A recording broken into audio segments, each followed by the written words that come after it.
think big, think huge, think so big that you're so scared and paralyzed because your idea is so big and exciting. So start there, right? But in order, once you to start executing, what's the most simple form of that idea so that you can get started? Because you're going to learn so much along the way.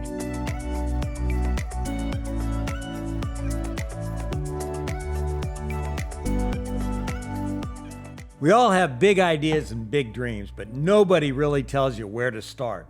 Until now. Welcome to How Leaders Lead. I'm David Novak, and every week I have conversations with the very best leaders in the world to help you become the best leader that you can be. My guest today is Karla Gallardo, the co-founder and CEO of Cuyana, which sells premium essential goods for women. Inspired by her upbringing in Ecuador, Karla co-founded Cuyana on the principle of selling fewer, better things. 13 years later, her brand is big time on the map. And she's got celebrities like Meghan, Markle, and Jessica Alba loving her products. But like any big dream, Karla had to start somewhere small. And that ability she has to take action, learn, and then iterate is a big reason why Cuyana has been so successful. You're about to get some big-time motivation to turn your ideas into reality. And you're going to realize it's easier than you think. So here's my conversation with my good friend and soon to be yours, Karla Gallardo.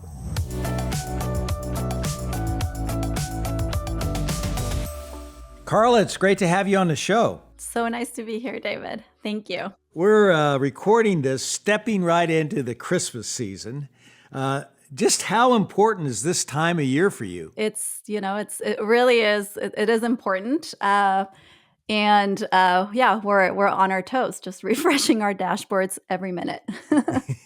Yeah. Like what percent of your business would be in December?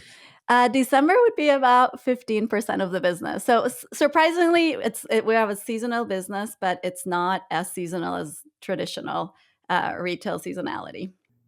So I got to ask you, do you have anything that you've asked Santa to bring you? Time with the family. Hey, that's what we all want. That's the only thing I want. I can tell you that for sure.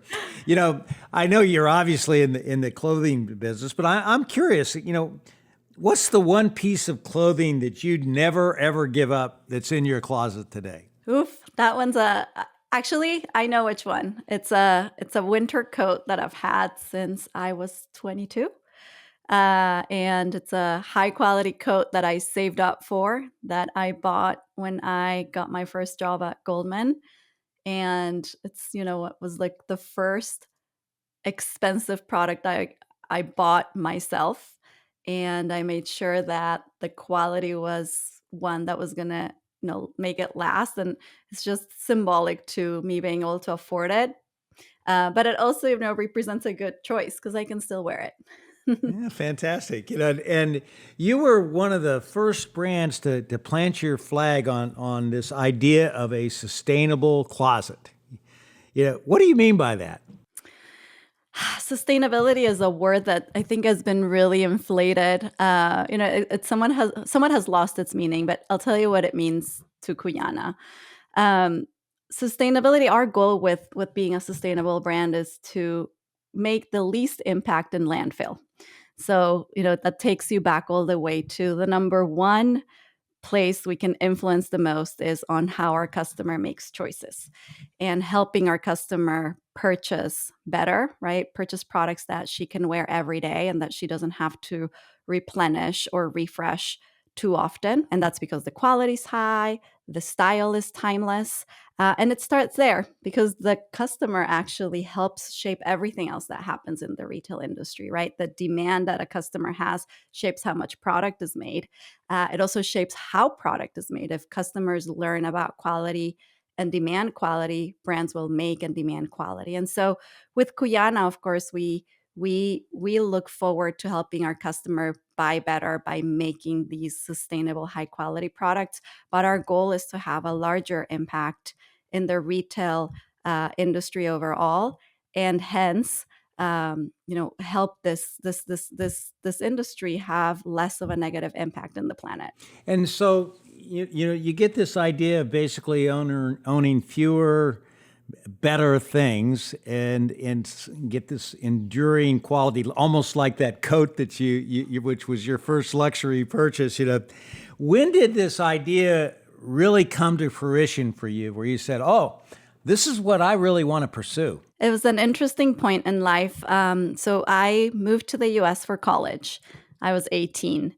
And I quickly made some friends, got to understand, the kind of mall lifestyle in America, which is different than what a mall, right? The lifestyle in a mall in Ecuador was much smaller. Maybe we had a couple of small malls with very few shops, but I was always in awe of the American malls, the size, the optionality, and as I got closer to my friends and their wardrobes, which were full, and they were so exciting for me. I had never seen wardrobes that were so full. I realized that they were actually truly unhappy with what they had purchased, and they always wished they had better or more. And I couldn't understand how this could be possible, right? Because back home, our wardrobes were definitely smaller. Um, and the options to buy were less. But when you would purchase something, and the way that my father taught us to buy was we would look at it as an investment. And so a good pair of shoes, right? Rather have one for the school year, and we would have to be very thoughtful of which one we picked. It had to be good quality. It had to be have a versatile style, so it could go with jeans or a skirt, and it had to last. And then when it reached the point where the soles were coming to an end, well, it was time to take it to the shoemaker, and we would mend our shoes, and then we would keep going. And so this culture of actually fixing your products, mending them, and actually prolonging their life rather than throwing them out or giving them away as soon as they reached the point where they started to feel old was super important. And so there was, kind of a cultural difference in how I started to experience shopping here in America. But the really telling thing to me was my friends were actually not happy, even though they had so much more. And so I realized that that was a problem. And, back then I was 18.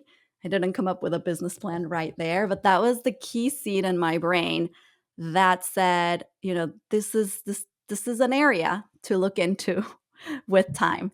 And it took me about 6 years from that moment all the way to, I graduated college. I actually got a math degree. I worked in Wall Street afterwards for 3 years at Goldman. And there was a moment in time where I was sitting at Goldman and, I thought, well, there is an opportunity here to create a brand that actually helps customers buy better, that actually helps them to be more thoughtful in their choices, that educates them about how products are made, where they come from, but that it also helps them to buy better and not buy if they don't need it or they don't like it. And that would actually be pretty revolutionary because everything I had experienced for the last 6 years was quite the opposite. Yeah. So did you break out at that point from Goldman and start this company when you're 24, 25 years old? I did. It was really hard, particularly because I was raised by my father in Ecuador, and he had made so many sacrifices for me to eventually reach that level in my profession, right? It was, first of all, getting into an Ivy League college, right? Going to Brown University, graduating with good grades so that I could get the job at Goldman Sachs, that back then getting a job in investment banking was the top. And I I was there. So how could I give that up? That was really hard. And I actually loved my years there. I had learned so much, not only hard skills that every day accompany me in my journey at Cuyana, but also, you know, things like tenacity and ability to not give up. All that I learned there. And so giving up that university, it was a true university for me, was hard. But, I also realized that I was in a very unique position to have this fire inside me that could take me to do more and actually make a bigger impact in the world that I could ever make while sitting, in this seat at Goldman, even if I reached the top, how I thought of me building a company like Cuyana and the impact that that could make versus me being one more employee was really what drove me to take that leap. You But had to, oh, go ahead. oh, I did it. I couldn't just quit. I wasn't the type who was going to just quit and start, a business. First of all, yes, I had saved some money, but I needed something to fall back on if that didn't work. Again, like back to how I was raised, it was something that I needed a plan B. My personality is to think big, but start safe until I'm sure it's going to work. It's kind of a test and response model that I've followed all my life since I was a kid. And so for me, I didn't know how to build a business. I had learned math, I had learned how to build financial models at Goldman, but that was not enough to put together a business plan of a company that was going to transform how retail worked. I truly believed in the inside, and I truly believed in the problem I found, but I wanted to make sure that the solution was actually one that could scale. And so I decided business school was the best next step for me so that I could just, deep dive into everything I needed to do or learn for 2 years and actually meet people that could help me and support me through this because I hadn't worked in the retail industry before. I knew absolutely nothing about how retail worked. And it was important for me that I surrounded myself with just more knowledge and more people that would help me get through it. And so, fortunately, I wrote my business school essays, which were the beginnings of the business plan for Cuyana. It's exciting to reread them nowadays. I wrote those back in 2005. That's so amazing. But Yeah. for someone listening, I'm so into like getting on to all the things that you've done. But let's back up for just a second. For someone listening who might not be familiar with Cuyana, give us a snapshot of the brand today and your business model. Yeah. Cuyana is a brand that's been built on the philosophy of fewer better, right? And what does that mean? Well, it's a philosophy that encourages intentional choices. And what we do is we design timeless products that are made with the most high quality materials of the world, that are actually made with the best techniques, whether they are made by machine or by hand at times, right? Many of our leather goods are partly made by hand. And we design in a way that these products last through time. So we're not about trendiness, we're about timeless products.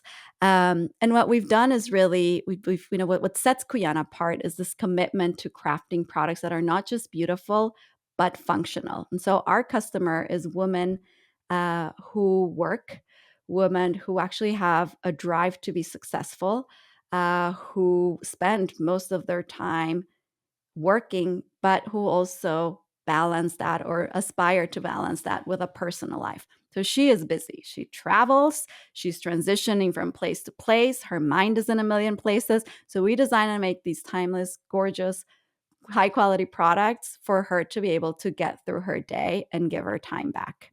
Now, when you started out, did you do it digitally or did you go store by store retailers or, what was your first sale? And tell me how excited you were when you had it. I was born in a country that's known for the straw hats, and I knew who the best factories were. I knew how to reach them. And that was home for me. And so that was the first micro supply chain that we created. And our first line was a line of hats. Cuyana is, a brand that's now known for its leather goods. That's the majority of our sales, but it started with a line of hats. And when I think about it, that was, yes, the easiest way to kind of crack into building supply chain for somebody who had never produced a product before. But when it came to selling that product, that was a really hard thing to sell. I mean, David, have you purchased a hat? You have to know what your head size is. Most people don't know what their head size is. Most people like to try hats on. And I launched this brand online. And, it was got to get the customer to like measure their head, figure out whether this hat's going to fit their face shape. It was a harder harder way to start the selling process. However, um, Cuyana was never a digital only brand, and that was where the juice came. physical retail was always part of the idea of how to build this brand and how to, because the big mission is to help customers buy better. And yes, there's a way to doing that digitally, but then there's also a better way to do that in person. And so retail was part of the model from the very beginning. Other retailers, or did you build your own stores? We built our own stores and we have our own. And back then, without any funds to, build a store and open a store, the way that we sold those hats was Stanford. And I was still living in Palo Alto back then, and in San Francisco, sorry, but really close to Palo Alto, where I had just graduated from my MBA. The WTA sponsors and does a tennis tournament in the summer there, and you can rent a little booth. And that's what I did. I was there. My dad, my sister came that summer, and it was one of those things where I looked like a street vendor selling hats in the street, but I had a bigger vision, and it was really hard for my father to understand how his daughter, who was working at Goldman Sachs and then got her MBA at Stanford, what was she doing outside the tennis tournament selling hats? But that's how the first collection got sold. And so I got to ask you, what's your dad think of you now? He always says, he says how you're impressive. I don't know how you did this. Like you really have. He always says you have guts. You have guts. That's like the one consistent thing he keeps saying. But I think he's in awe. Also, Ecuador, and at least the time I grew up there, like starting a business, that's like not something you do. And so for him, I think it was terrifying. I mean, all that work, right? And I was on the right track. And then I kind of moved sideways and I was starting a business, which is something that most people wouldn't do. Hey everyone, it's Kula. We'll get back to the interview in just a second. Before we do though, I have a question for you. Have you downloaded the How Leaders Lead app on your iPhone? If you haven't, take 20 seconds right now, go to the App Store, search for How Leaders Lead, and download the How Leaders Lead app. In the app, every day, you'll get a 2-minute video that'll give you a leadership insight from one of our amazing guests from our podcast to inspire you and to really get your mind in the right place before you start your workday. So go to the App Store, search How Leaders Lead, download the How Leaders Lead app, and start your day every day with 2 minutes of leadership wisdom. It'll take 20 seconds. Go to the App Store, download the app, and you'll be able to watch every day, just like me, the leadership insight from How Leaders Lead. What was the biggest leadership lesson that you got as you started this company up that people ought to really think about, when they think about, I want to build my own business? Number one, think big, think huge, think so big that you're so scared and paralyzed because your idea is so big and exciting. So start there, right? But in order, once you to start executing, what's the most simple form of that idea so that you can get started? Because you're going to learn so much along the way, and you will still get to that huge, exciting, terrifying idea. But you have to start somewhere. And to me, that's the smartest way to get there. It started with a hat. And what I truly learned with the hat was not the brand. Like, there were so many bells and whistles that needed to be added later. But what that hat production taught me how to do was to build a true efficient supply chain. That was then the basis for then how we built our leather goods supply chain, our apparel supply chain. Like, we have micro supply chains around the world now. But I truly learned how to make product. And the second thing I learned with that was, why are customers going to buy from Cuyana? Is it where it's made? Is it the price? Is it the quality? Or is it all? And in what order, right? And so truly understanding, am I solving the problem I thought I was going to solve? And it wasn't glamorous, right? It wasn't what Cuyana looks like now. I was selling hats in a booth in a tennis tournament. I love it. But really, it was about the minimum viable product and starting small. I bet if you were a customer that went to that booth, there's no way you're going to let them get away without getting one of those hats. I did not. I actually was just chatting with some of my business school classmates who were, they were reminding me of how they were some of my first customers. And there's a lot of photos from that time. And it's it's really awesome. And, it just helps me see how, God, we've done so much since. You got to get some of those photos up in your store. Tell a little of the history if you don't have it already. That's my idea for the day for you here. So here, so you have this idea. It's very intriguing to me. Fewer, better things. Now, most retailers, you go in there, they're trying to sell you everything in the world. They're trying to build the ticket. They're trying to do, what kind of stance did you have to take that was different to really make that positioning a reality for your customers? Yeah.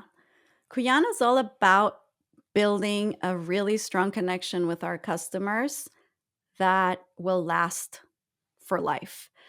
And the way we do that is through trust. The customer needs to trust that what we put to market delivers on the values of quality, sustainability, timeless design. And we only can achieve that trust by consistently doing that. Never lowering the quality, taking a shortcut, just never. We will do that consistently so that trust builds through time. And the second thing that matters in that connection building is that we actually want our customer to only buy if she loves what she finds at Cuyana. Cuyana means to love, by the way. And it's Guyana is it's the language is Quechua, which is the language of the indigenous artisans who wove those first hats. And it truly goes to the values of our brand. Allowing a customer to make a purchase, if that customer is unsure, that's failure. That customer needs to truly love. And if she buys truly loving, that's success to us. It's not only the dollars, it's how she feels when she buys. And we want her to walk out the door loving it. So then she wears it almost every day. That's success to us. But that means that sometimes she's not going to really love it. And we are going to have to be okay with not selling it at that time. But what ends up happening is that when you build that level of trust with the customer and she knows that you are what you're watching out for in her, right, in her relationship with the brand, she comes back. And so when I say loyalty, fewer better is it's just focusing on the lifetime value of the customer, on what that relationship is going to be through time. And it actually ends up flourishing in a way that you can't imagine. Our customers are so incredibly loyal that they actually market the brands for us. Word of mouth is our top growth driver. And that's because of the relationship that we've built with them. And that's because they trust us.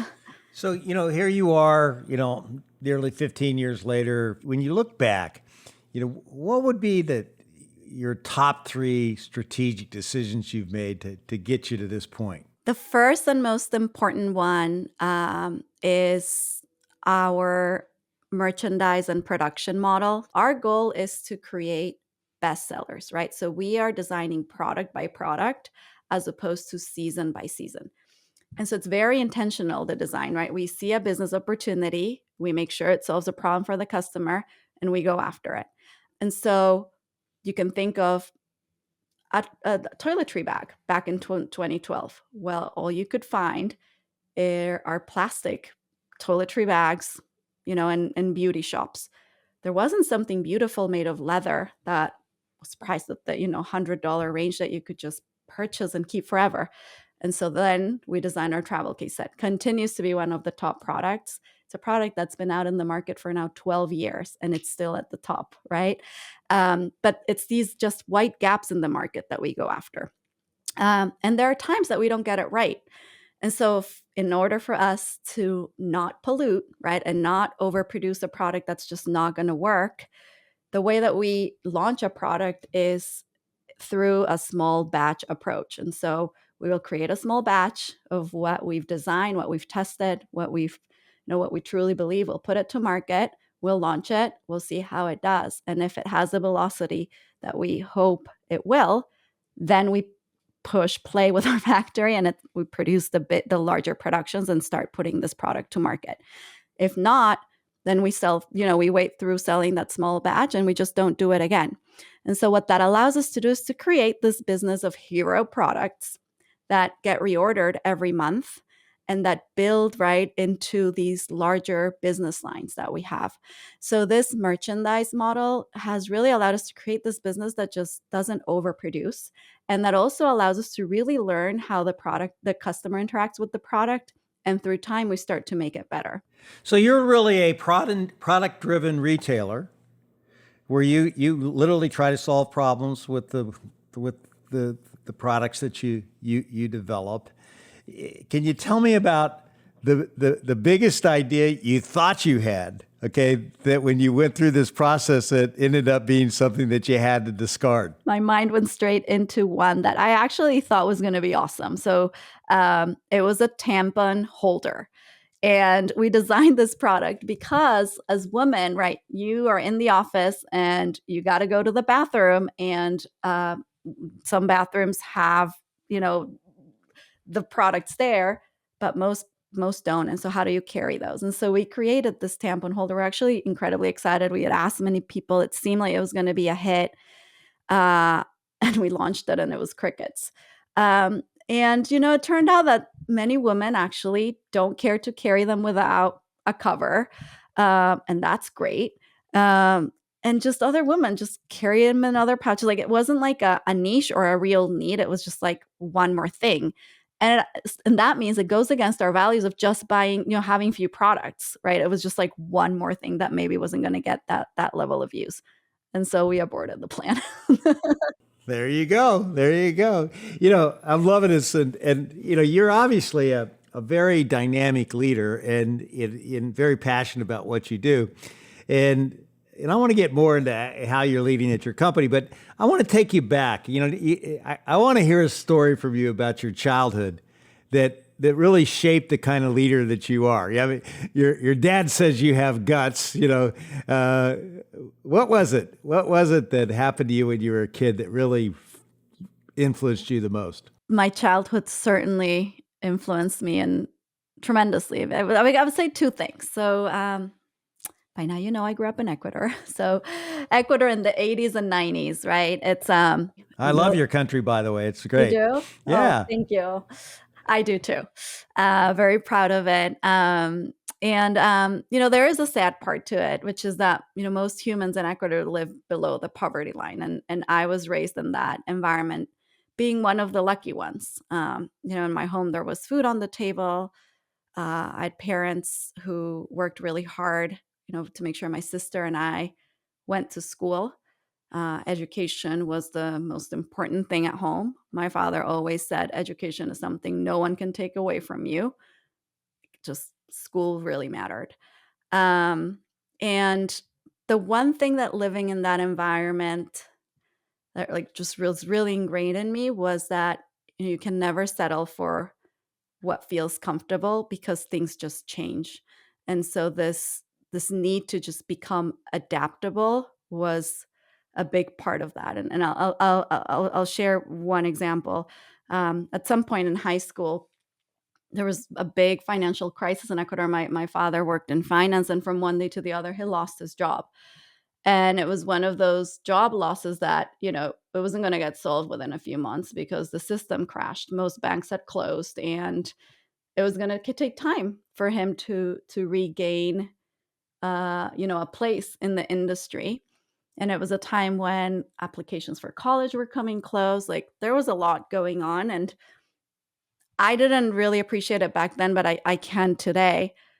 My dad had to adapt himself, and I saw him go through it, right? He was this finance man who realized I need to send my kids to college.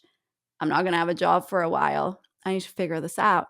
And he became a finance teacher in one of the universities. And so he changed his job temporarily to be able to get us through. And I was just so impressed by him to be able to do that. And I saw him do it.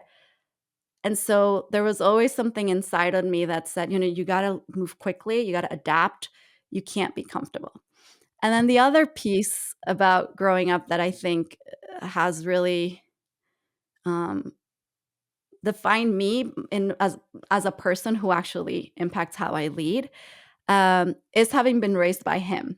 He's, a man that truly believes in woman in a way that's very unique to a man, an Ecuadorian man. Like, he taught me and my sister that we shall never depend on a man financially, that we are not going to be learning how to cook, that we're going to go and do math, that we're going to work really hard to just always be able to pay for ourselves. And, when we were in high school, we would go out on dates with your boyfriend.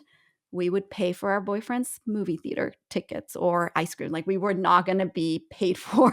We were the ones. So that's just, he shaped us to think we are the leaders. We are strong. The view of me and my gender, it was like kind of this power role that I was raised to have.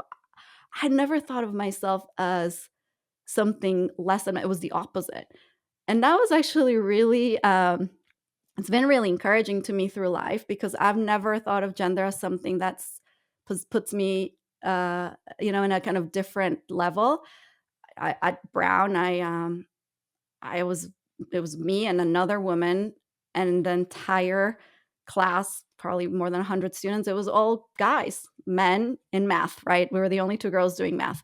Then at Goldman, it was me and a couple more girls on the sales floor, mostly men. But I was never intimidated, and from a naive place, right? I just didn't even think about it. It was like, it's the way it's meant to be. And so I truly appreciate that, because I feel like a lot of the guts come from that. It comes from him. Yeah, he didn't know that he was No. creating this monster who was going to Yeah. drop Goldman Sachs and go off and start this new company that and sell hats. And I could just imagine what he must have been thinking. But you work your way to America, and you get started on all this, and you start achieving your own dream. And I've read where you say you have this that not having a background in retail or fashion was actually a blessing.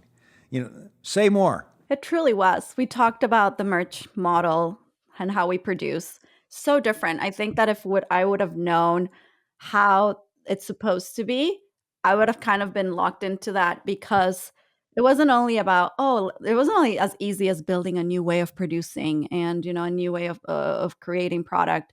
We had to convince a lot of people along the way. There are so many stakeholders involved in creating a product and then in selling it, right? Factories, providers, freight companies. Then when you're selling it, right? We talked about the retail store, PR, editors, everybody who's in charge of putting that product to market and making it successful. They all work around one model. And so it was one of those things that I would have been so incredibly intimidated to know that I had to building this new way of putting product to market was going to just had to kind of rock the boat along so many ways. I'm glad I didn't know until we started to actually go through it. Sometimes you can know too much, right? It can keep you from being creative. Definitely, not knowing can help creativity, and then you just have to deal with it and figure out along the way.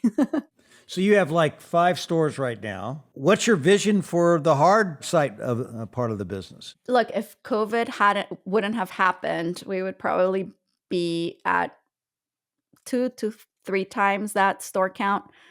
Retail really works for us. It's really nice. It's a really nice model. So just like we started small with our supply chain and started with hats, retail is something that, there was a vision for retail from day one, when everybody else was saying retail is dead.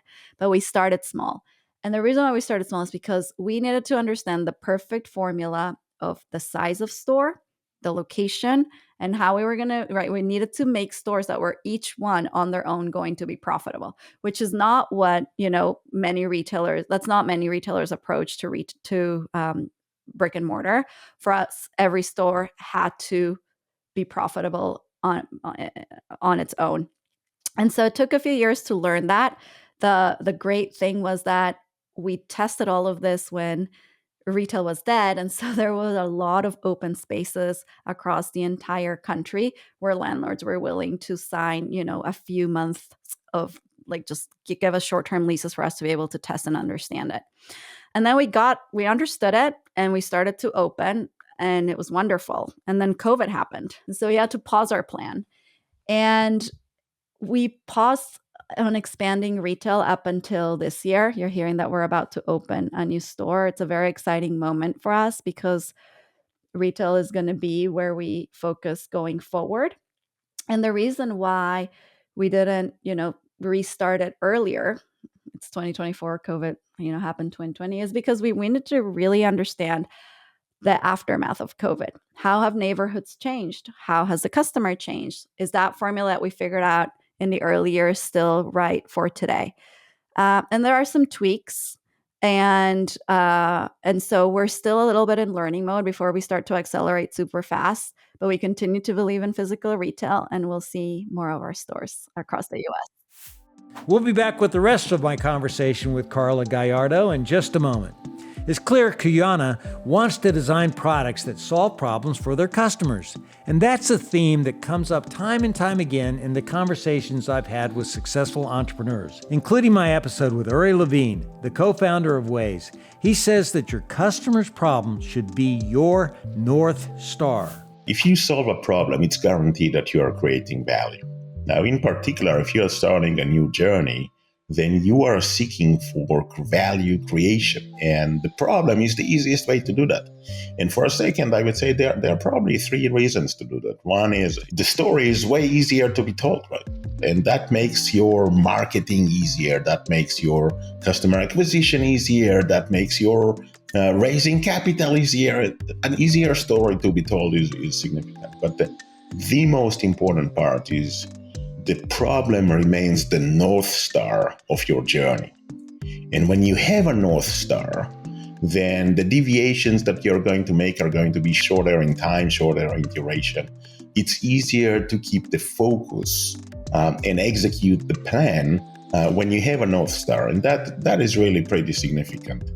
There is another part of it, which is the mission that combines the company and all the people that sign up for this mission, whether or not they are the employees or the customers or everyone. They want you to be successful because you are going to make the world a better place by eliminating that problem. And you end up with three key factors that increase the likelihood of being successful. Go back and listen to my entire conversation with Uri, episode 129 here on How Leaders Lead. So you're a real figure it out, start slow, and then put the pedal to the metal. It's the mantra, yes. There you go. And you've got a lot of big time fans and supporters of your brands. One of them is Meghan Markle, the Duchess of Sussex, who's married to Prince Harry. She's been a huge advocate of the brand. How'd all that come about? And is that a big part of your strategy? One of the things we always realize is, because we didn't come from retail. Both me and my co-founder hadn't worked in retail before. We didn't have any connections in retail. We didn't have any celebrity connections. I mean, I'm from Ecuador, right? Like Shilpa, my co-founder, had worked in tech. It was really hard to get started without knowing absolutely anybody. We had to work really hard to get ourselves into even like being able to speak with editors who would later love the brand and become actually close connections and friends to us. And yeah, Meghan Markle. And so a lot of these relationships have happened serendipitously. Most of the celebrities that are actually wearing Cuyana are because they come across it. And that's what's been wonderful. Meghan Markle, she came across Cuyana and she loved it. And eventually we got connected, and that was awesome. But it wasn't, it wasn't the other way around. And so that's been really great. And I think it speaks to the product and just like those early days where we really made sure we got the product right and make sure that we just continue to get the product right. So when you think about where you're at today, Karla, maybe using a baseball terminology, which may be a bit unfair, but I'm sure you probably get it. There's 9 innings in a baseball game. What inning are you in with your company?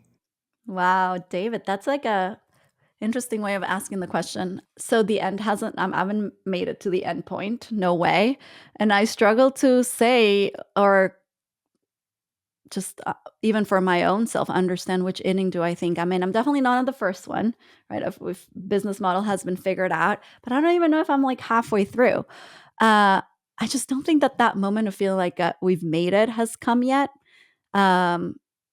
I know I'm clear on what success means to me personally, but professionally, I've realized that it's more of a journey, right?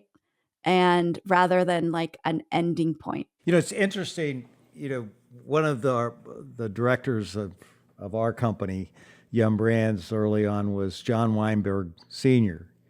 And he told me when he watched young leaders develop and move on, he said, I've noticed that they do one or two things. They either grow or they swell. When you look at where you're at and all the success you've had at such a young age, how do you keep yourself from swelling? It goes back to my upbringing. You just never settle, you never get comfortable. You are always on your feet, and I just have this drive that's like, take advantage of the next opportunity, take advantage, and like never let go. Just keep going, keep going, keep going. It's not the end. Um, and that's what drives me. And I feel like that's what makes this all possible. And that's why we keep getting better and better and better and better. It also can sometimes be a little toxic because I'm also a mom and I also would like to be a perfect mom, right? I want Cuyana to be perfect. I want my family to be perfect. And it's Yeah. really hard to put, pauses and be able to just balance between both. But thinking of just Cuyana and where we're at, like I also want to make sure we pause to celebrate the milestones that have come along the way, even though the end feels like it's in like somewhere in like it's in an infinite point. There are so many milestones that have been so exciting, not only for me but for the team, the team is, they're the ones who are responsible for like everything that's happened all along the way. And these milestones were part of my dreams. I mean, you talked about Meghan Markle, like, oh my God, a celebrity wearing a Cuyana product, huge milestone. Our first online order from somebody we didn't know. Oh my God, that's exciting, right? The first year we were profitable, huge. Oh my God, the first day we sold $1 million, exciting, right? It was all those things, and milestones are just so exciting. And then my brain goes to, that was great, awesome, celebrate. Next, what's next? Not surprising. Not surprising. Karla, this has been so much fun, and I want to have some more with my lightning round of questions. Are you ready for this? Oh my gosh, yes. Okay. Shoot, David. Okay. All right. What 3 words best describe you? Okay. Relentless. Actually, not relentless. Determined. Sorry. Determined. Perfectionist. And warm. If you could be one person for a day besides yourself, who would it be? One of my kids. Your biggest pet peeve? Messiness or dirtiness. Who would play you in a movie? It has to be a Latin American actress. I would go for Zoe Saldana. What's something about Ecuador you'd only know if you were from there? Oh my God, I think so many things. But we have 4 different regions. We have the mountains, we have the rainforest, we have the seaside, and we own the Galapagos Islands. And most people don't know that, to my surprise. All right. What's the one thing you do just for you? I do Pilates every morning with my friend Christine at 6 in the morning and it's just the best 30 minutes that really kickstart my day. If I turned on the radio in your car, what would I hear? You would either hear Latin music, and I'm really into Fonseca, or you would hear electronic music. And I'm really into this musician called Nimino from London. What's something about you few people would know? How crazily OCD organized I am. I mean, when my friends come into my pantry and just see how everything is organized, labeled, and they always think I have a service doing this for us, and it's me. All right. That's the end of the lightning round. Good job. Thank you. Oh my God, David, that question about Ecuador was like, I paused and I should have said something fun. Oh, no, that was great. That was great. You're doing a great job here. How do you think about giving back, especially to your community in Ecuador? Yeah, it's one of those things that I want to do more of, especially now. My biggest way of giving back was I really wanted to build awareness around this treasure that we have, this hat that's called Panama hat. And so every year when it's summer and it's time to sell hats, we create these larger PR campaigns and we invest in publicity around where this hat comes from, because the goal is people need to know this comes from Ecuador and it will drive goodness to Ecuador. Surprisingly enough, this is one of those heritages that's getting lost through the years, as this hat gets fabricated, made with plastic and machines in China, and it's like lowering the price. And so then a lot of these communities that are weavers, they're not really getting right, like supply is going, it's becoming higher, people don't really know how to buy best, and just that whole phenomena that ends up impacting how much they're paid for weaving the hats. And so many of these weavers are moving to the city to just work in another trade, and we're losing it. We're losing the skill, which is very unique. I mean, I'll tell you, even they're only able to weave during specific hours of the day, because once the straw stops being humid, you can't weave. So and they weave in their homes. There's a whole, I mean, one day I'll tell you all about it. It's beautiful. But that's one way. And so just being able to build that awareness. The other way is just by being able to continue to nurture this community by buying the hats and keeping them alive. But there's more to do. One day, and that's as the company continues to grow, I would like to do more. And I still don't know how, in order to make an actual impact, right? Not something that just happens and kind of disappears, but it's in my mind. Well, if it's in your mind, I know you're going to figure it out, and, you came to this country from Ecuador, and for anyone listening who has a dream of coming to America, what would you tell them? And I would like you to give me that answer in Spanish. Okay. ¿Hablas español, David? Sí. Para los que quieren venir a Estados Unidos, trabajen en mostrar las cualidades que son únicas de ustedes, porque los Estados Unidos necesitan a gente como nosotros, trabajadores, gente que no se rinde. Y ese es mi mensaje principal: no se rindan, siempre hay una manera de llegar. And how would you translate that for all of us?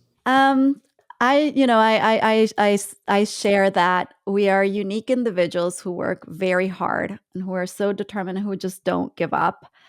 And the U.S. needs those characteristics. And so to be able to work on the ability to reflect them, so that, because if somebody will be attracted to that. So I love that. And I love having you do that in Spanish, because I just that was think cool. it shows, just how rich and different and diverse this world is. And we all have so many of the same values and desires, Last question. What's one piece of advice you'd give to anyone who wants to be a better leader? I think really knowing your true personal values and leaning into those as you lead is key to just being a strong leader through time. I think when I think of myself and how I lead, I lead with purpose. I truly believe in what we are building. The values of the brand are my personal values, and it allows me to anchor each one of my decisions in these values that don't change. And so I am able to be consistent through time. And then that allows me to build those relationships and to be trusted, but by those who I lead. Because ultimately it's all about trust, right? And authenticity is what allows me to drive that trust. So just leading with purpose and leaning into one's personal values, not trying to impersonate somebody else. Well, Karla, I have really, really enjoyed this conversation. I want to thank you for your time. And I think I've got a great Christmas gift idea for my daughter. That is awesome. I'm going to have to get her hat size, but she might get a special surprise. That's cool. Now you can tell her the story too. Yeah, absolutely. Thank you so much. Awesome. I appreciate it. Thank you so much, David. This was wonderful.